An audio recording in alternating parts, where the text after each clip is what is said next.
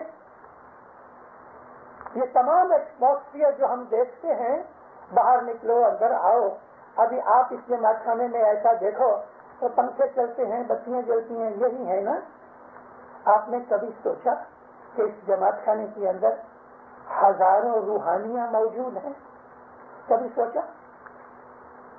اور ایسا بھی بعض آدمیوں کو کہ جو سوچنے والے ہیں، دیکھنے والے ہیں، تو خدا ان کو بعض ایسی اہمیت بھی چشمہ بھی دیتا ہے تو باریک لفظ نہیں پڑے جاتے تو چشمہ لگا کے دیکھے تو پڑھ سکتا ہے. کیا یہ روحانیاں جو اس جماعت خانے میں ہزاروں ہیں، کیا وہ کبھی نظر نہیں آ سکتی؟ آپ وہ چشمہ لگاؤ تو آپ کو دکھیں گی. اسی طرح سے باہر جا کے آپ آسمان کی طرف دیکھو تو یہ ساری جو فضا ہے وہ خالی نہیں، لاکھوں کروڑوں روحیں، فرشتے، جنات، اچھے برے اس تمام ایٹماسفیئر میں پھر رہے ہیں. ہزاروں نہیں، لاکھوں کی تعداد ہے. وہ تمام لوگ جو مر چکے ہیں ان میں سے بہت تھوڑے ہیں کہ جو خدا کے راستے حق ہو جاتے ہیں. باقی کہاں جاتے ہیں؟ کوئی آسمان سے جاتے ہیں، بہت سے زمین پہ رہ جاتے ہیں، یہیں گھومتے رہتے ہیں. ایسا نہیں ہے کہ 5-10 فٹ پہ رہتے ہیں، کوئی 1000 فٹ پہ رہتا ہے، کوئی 1 مائل اوپر رہتا ہے، کوئی 100 مائل اوپر رہتا ہے. خدا تعالیٰ نے ایسی اوپر کالونیاں بنائی ہوئی ہیں. خدا تعالیٰ کے علم کی جستجو کرنے سے وہ علم ملتا ہے، سب کو نہیں ملتا. تو خدا تعالیٰ نے یہ جو کچھ بھی بنایا ہے وہ اتنا گہرا علم ہے اس کے اندر کہ محنت کے بغیر وہ نہیں دکھتا. لیکن امام مالک ہے. جس طرح کسی جج نے کسی آدمی کو سزائے موت دے دی، مگر وہ جب وہ اپیل کرتا ہے تو زمانے کا بادشاہ جو ہوتا ہے یا پریسیڈنٹ ہے، قانون کے حساب سے وہ اس کو کلیمنسی دیتا ہے، چھوڑ دیتا ہے، یا کہتا ہے اچھا اس کو موت کی سزا نہ دو، اس کو 10 برس جیل میں رکھو. وہ کلیمنسی مل گئی. اگر دنیا کا کوئی پریسیڈنٹ یا بادشاہ چالو قانون کے اندر، حالانکہ قانون میں یہ چیز ہوتی ہے، تو وہ سزائیں مٹا دیتا ہے. یاد رکھو مومنوں، جب امام دعا دیتا ہے تو کائنات کی جو قانون ہے بدل جاتے ہیں، قسمتیں بدل جاتی ہیں، قسمتیں بدل جاتی ہیں، اور انسان کہاں سے کہاں پہنچ جاتا ہے. انسان بہت دفعہ دنیا میں آگے بڑھتا ہے، خدا کی مہربانیوں کو وہ بھول جاتا ہے، اور بھول جانے کے بعد جب اس کو اس کی سزا ملتی ہے کیونکہ وہ ناشکرا ہو گیا ہے. خدا کی مہربانیوں سے جو آدمی شکر گزاری کا سبق نہیں سیکھتا تو ایسا ہوتا ہے کہ وہ سبق اس کو سکھانے کے لیے پھر خدا تعالیٰ اس کو سزائیں دیتا ہے. یہ جزا و سزا کا سلسلہ بھی ہمارے لیے بے حساب ہے. امام سلطان محمد شاہ داتا صلی اللہ علیہ میں 50-60 برس کی بات کرتا ہوں. ایک بڑا مالدار شخص تھا, بہت مالدار تھا, کاٹن کا سٹا کرتا تھا, اسپیکولیشن کرتا تھا, مگر اسپیکولیشن میں اس نے بہت پیسے بنائے. ہر دن ہر رات یکساں نہیں ہے. اگر آج تنگی ہے تو اس کا مطلب نہیں ہے کہ ساری زندگی تنگی رہے گی, اور اگر آج خوشحالی ہے تو اس کا مطلب نہیں ہے کہ ساری زندگی مزے کرو گے. ارے رات بھی چلی جاتی ہے, دن بھی چلے جاتا ہے, رات پھر آ جاتی ہے, دن پھر آ جاتا ہے. اللہ تعالیٰ نے کہا ہے کہ سمجھنے والوں کے لیے میں ایک بات کرتا ہوں. اللہ کہتا ہے کہ تم سوچو تو صحیح کس طرح دن میں سے رات نکلتی ہے, رات میں سے دن نکلتا ہے, معلوم بھی نہیں ہوتا. اس میں سمجھنے کی بات ہے. اس نے مہمانی رکھی, ماں باپ نے اس سے کچھ باتیں کی, کام تک پوچھا. سب بولے دیکھو فلاں آدمی تم اپنا بزنس بند کرو, تھوڑے ٹائم کے لیے بند کرو. چپ ہو گیا. سات گھر سے اٹھ کے گئے, 5-7 دوسری مہمانیاں تھی. وہ زمانے میں آپ کو بتاؤں, آپ کو تھوڑا نقشہ بتاؤں. امام سلطان محمد شاہ آیا کرتے تھے, ہر سال آتے تھے, 1 مہینہ 2 مہینے ٹھہرتے تھے. مولا کی دنیا بھر ماں حاضر تھی تو ماں کو ملنے کے لیے آیا کرتے تھے, اور جماعتوں کو ملنے کے لیے بھی. ماں کا تو بہانہ تھا. ہر روز 30-40 مہمانیاں, موسٹلی حسناباد کا, کیونکہ میدان بہت بڑا ہے, کارپیٹ بچھایا ہوا ہے, ایک پاٹ ہے, پاٹ کے اوپر حاضر امام کے لیے فروٹ اور مہمانی جو کچھ بھی دینی ہے وہ پڑا ہے. پیالہ بھی پڑا رہتا ہے پانی کا, کہ کبھی امام کو مرضی آئے تو چھانٹا دیتا ہے, نہیں تو پڑا رہتا ہے. کرسی ہوتی ہے اور ساری فیملی ادھر یہاں سامنے بیٹھی ہوتی ہے. ایک مہمانی میں مولا اٹھ کے جاتا ہے, کرسی پہ بیٹھتا ہے, باتیں کرتا ہے, دعائیں دیتا ہے, مہمانی قبول کرتا ہے. کہاں 1 منٹ بیٹھتا ہے, کہیں آدھا گھنٹہ بیٹھتا ہے, اس کی مرضی ہے. تو اس طرح یہ مہمانیاں چلا کرتی تھیں. میں نے حضرت امام کو, شاہ کریم صلی اللہ علیہ کو, ایک دن میں نے بات کی. میں بولا مولا سلطان محمد شاہ کے زمانے میں اس طرح مہمانیاں آتی تھی, ساری فیملی بیٹھی ہوتی تھی, کرسی پہ آ کے بیٹھتے تھے, ہم کو ایسا لگتا تھا جیسے ہمارے گھر پہ آیا ہے. آج تو تم کیا کرتا ہے مولا, بیٹھا ہوتا ہے ایک جگہ, 3 آدمی آتے ہیں, 2 آدمی آتے ہیں, تو دعا کس دیتا ہے, مہمانی قبول کرتا, تیرا شکرانہ کرتا ہوں, لیکن یہ مزہ نکل گیا. مجھے دیکھ کے تھوڑے مسکرائے. مجھے کہتے تیرے کو پتا ہے میرے دادا کے پاس ٹائم بہت تھا, میرے دادا کے پاس بہت ٹائم تھا. دوسری بات تیرے کو معلوم نہیں, میرے دادا کا انفلوئنس برٹش گورنمنٹ میں بہت تھا, اور وہ زمانے میں برٹش گورنمنٹ ساری دنیا کے اندر انفلوئنشل گورنمنٹ تھی. آدھی دنیا پہ برٹش کا راج تھا. کہیں بھی مریدوں کو جماعت کو تکلیف ہو جاتی تھی تو میرا جو دادا تھا وہ ٹیلی فون اٹھا کے جو فورن ڈپارٹمنٹ ہوتا تھا اس کو کہہ دیتے تھے فلانی جگہ میری جماعت کو یہ تکلیف ہے, کیسے ہوتی, اس کی تپاس کرو. مولا فرمایا ابھی دنیا فری ہو گئی, برٹش گورنمنٹ شریک ہو گئی, آزاد ملک ہو گئے.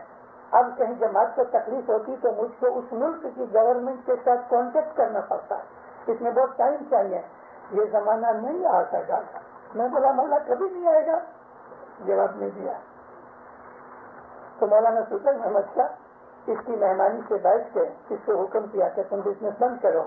سابق کے 4-5 مہمانیاں چھوڑ کے کچھ دوسرے آدمی کے پاس گئے. وہ چھوٹا آدمی تھا, سائز میں نہیں, مالداری کی بات کرتا ہوں. کیا کرتے ہو؟ مولا کاٹن کا دھندا کرتا ہے. سٹا لگاتے ہو؟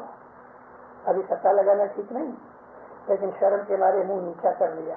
ماں باپ فرمایا دیکھو ہوشیاری سے کام کرو, بہت ہوشیاری سے کام کرو. شاباش کھانا لگا. اس کو منع کیا کہ تم بالکل ویپار بند کرو, اور اس کو صاحب نے انکریج کیا اور کہا کہ ہوشیاری سے کام کرو. آمین خدا. وہ آدمی بڑا مالدار تھا, اور یہ مالداری دماغ میں گھسی ہوئی تھی. گھر والے کہتے ہیں بس ابھی بزنس بند کرو گے, آفس بند کرو. گھر والی کو کہتے ہیں ارے یہ تو مذہب کا آدمی ہے. یعنی کون حضرت امام سلطان محمد شاہ کی بات کرتا ہے کہ تو یہ تو مذہب کی اور دین کی باتیں جانے, ان کو کیا پتا بیکار کیا ہے. بولو پھر تم نے مہمانی پر تو رکھی ہو, پوچھا کیوں؟ پوچھا تو پھر عمل ہونا چاہیے. اس نے امام کی بات نہیں مانی. پتہ کیا ہوا؟ بھاؤ بڑھتے گئے, اس کا لالچ بڑھتا گیا. گھر والوں کو بولا دیکھا کیسا اچھا بیپار ہو گیا. 6 مہینے تک بہت اچھا بیپار رہا, بھاؤ بڑھتے گئے اور یہ مزے کرتا رہا. اس نے کہا کہ میرے میں جو عقل ہے وہ کسی میں نہیں. ایک دن یکا یک 6 مہینے کے بعد اس نے جہاں کوئی چیز لگائی تھی سب کی سب چلی گئی, گوڈاؤن میں آگ لگ گئی. اب کیا ہوا؟ کپڑے سلک کے پہنتا تھا, چائنا سلک کے, لیکن صابن کے پیسے نہیں رہے باقی, ختم ہو گیا. چائنا سلک کا سوٹ ہے لیکن صابن کے پیسے نہیں کہ اس کو دھو سکے, اتنا مالدار تھا. اور وہ چلتا گیا. اس کو کہا بند کرو, اس نے نہیں مانا, خاک ہو گیا. اس کو دعا سیکھ دی, وہ بڑھتا گیا, چڑھتا گیا. امام جو جانتا ہے مومنوں, وہ کوئی نہیں جانتا.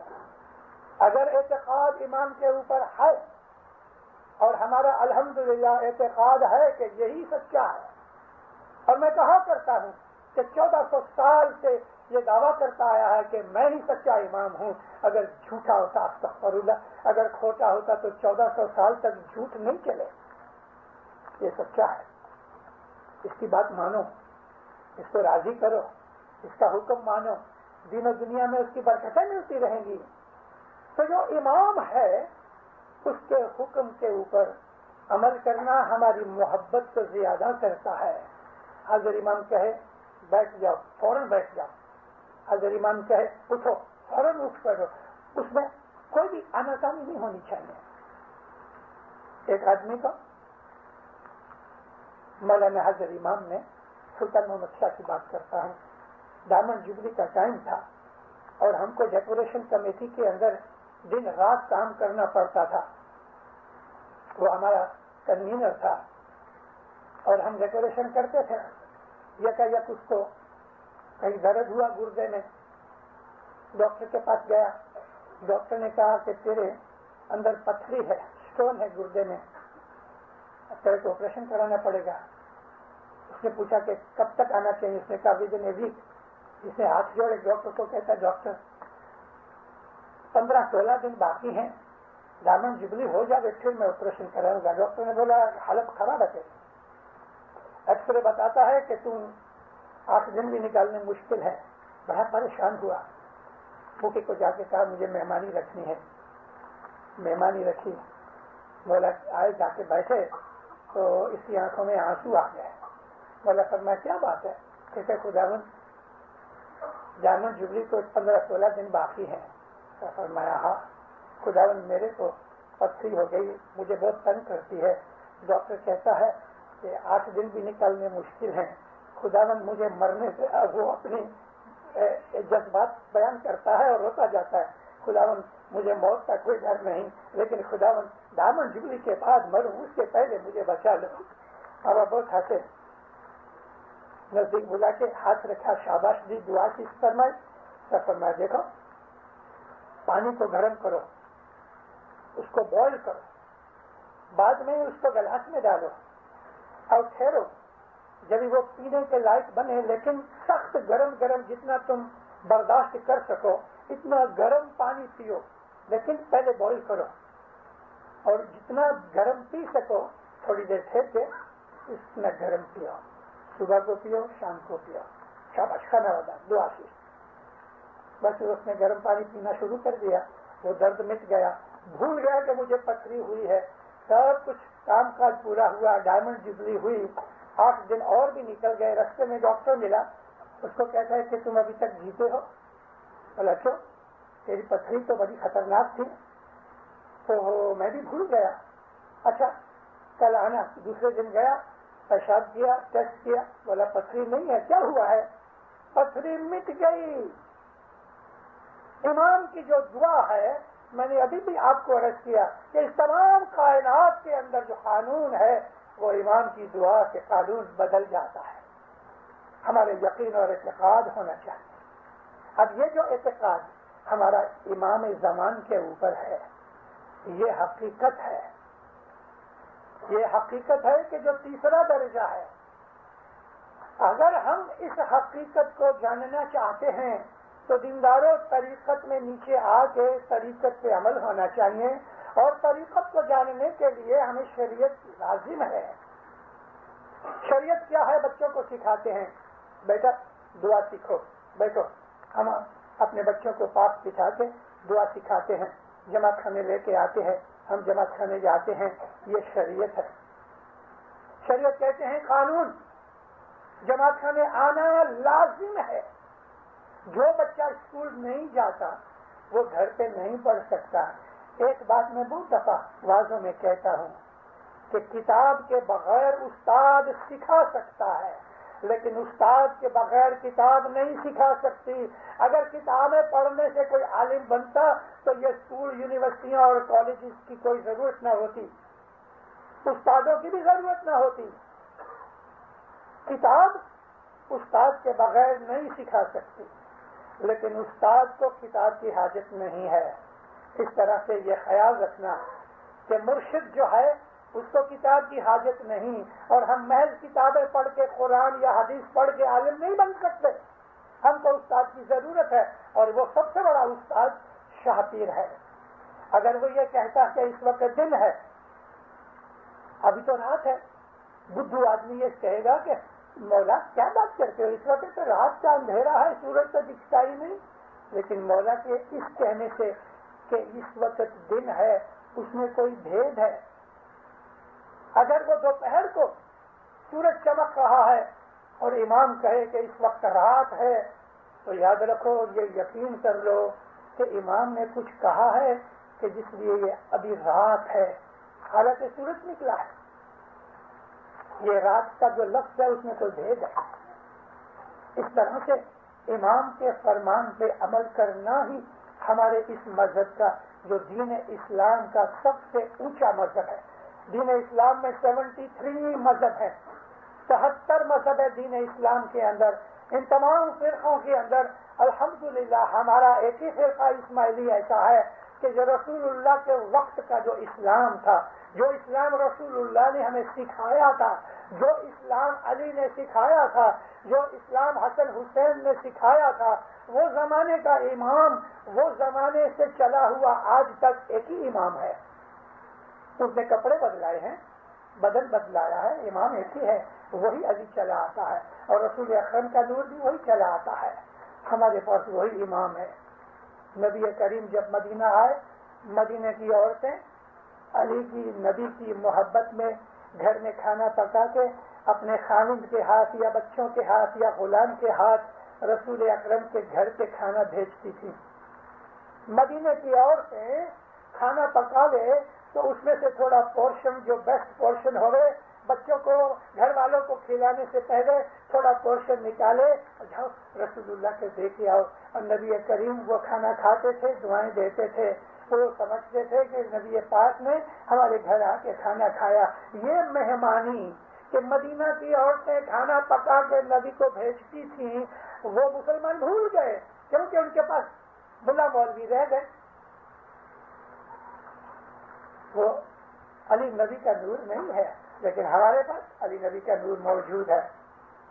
آج بھی ہے، گزشتہ کل بھی تھا پاس میں، اور انشاءاللہ آئندہ فیوچر میں بھی ہمیشہ ہمارے ساتھ رہے گا. آج بھی ہماری مومن بائیاں گھر میں کھانا پکاتی ہیں تو بچوں کو دینے سے پہلے تھوڑا پورشن نکالتی ہیں. رات کو جماعت خانے میں یہ ناندی لے آتے ہیں. ناندی کا جو لفظ ہے وہ غلط لفظ ہے، صحیح نہیں.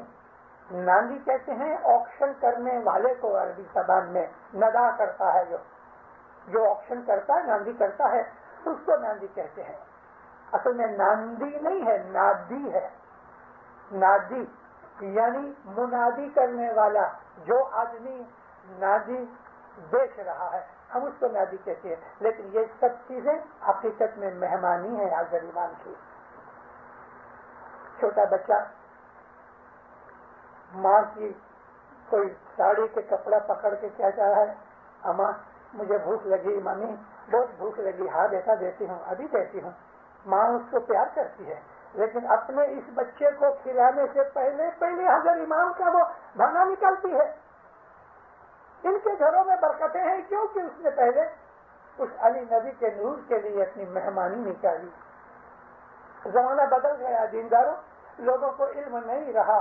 ہم وہ اسماعیلی ہیں کہ ہم گھر میں امام کو کھلائے بغیر نہیں کھاتے.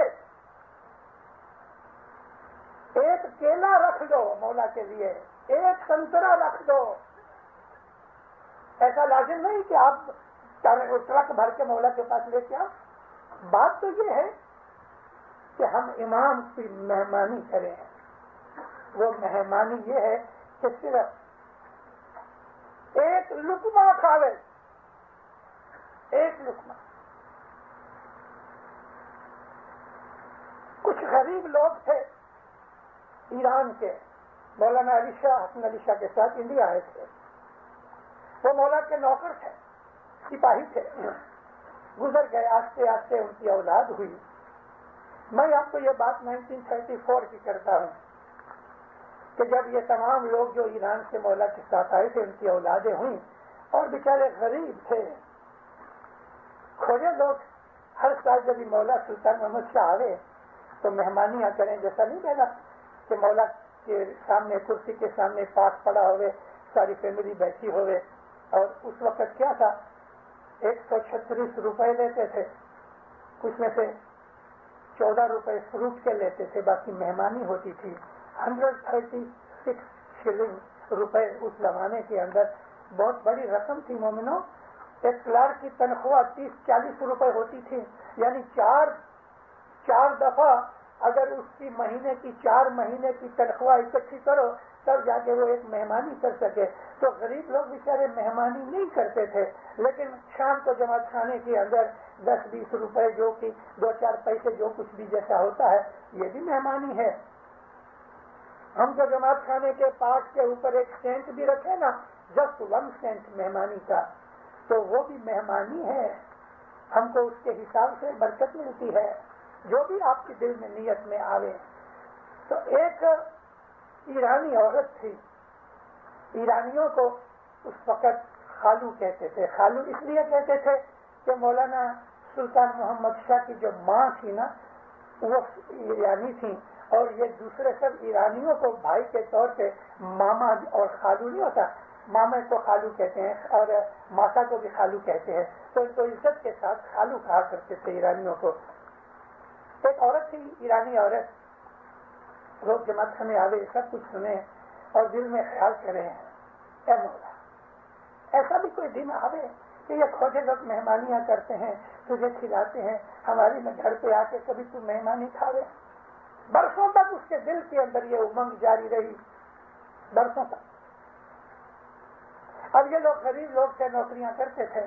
بامبے کے اندر عادت کیا کہ صبح 8 بجے سب کام کے اوپر چلے جانے اور ان کا کھانا پینا تو بھٹار والا لے جاوے. یہ لوگ رات کو گھر پہ واپس آنے. تو ایسا دوپہر کا تقریباً 2:30-3 بجے ہوئے تھے دوپہر کے بعد. عورتیں کھانا پینا پکا کے بچوں کو کھلا دے، ہسبینڈ کو بھیج دے اور پھر یہ سو جاتی ہیں، آرام کرے یا کچھ گھر کا کام کاج کرے. تقریباً 12:30-1 بجے کا ٹائم ماتا سلامت کے ساتھ، خود کی ماں کے ساتھ سلطان محمد شاہ تھوڑے خفا ہو گئے. ماں کے ساتھ بچے لڑتے ہیں مگر یہ لڑنا کچھ وجہ سے، کیا وجہ تھی مجھے معلوم نہیں، لیکن سلطان محمد شاہ ماں سے تھوڑا بگڑ گئے.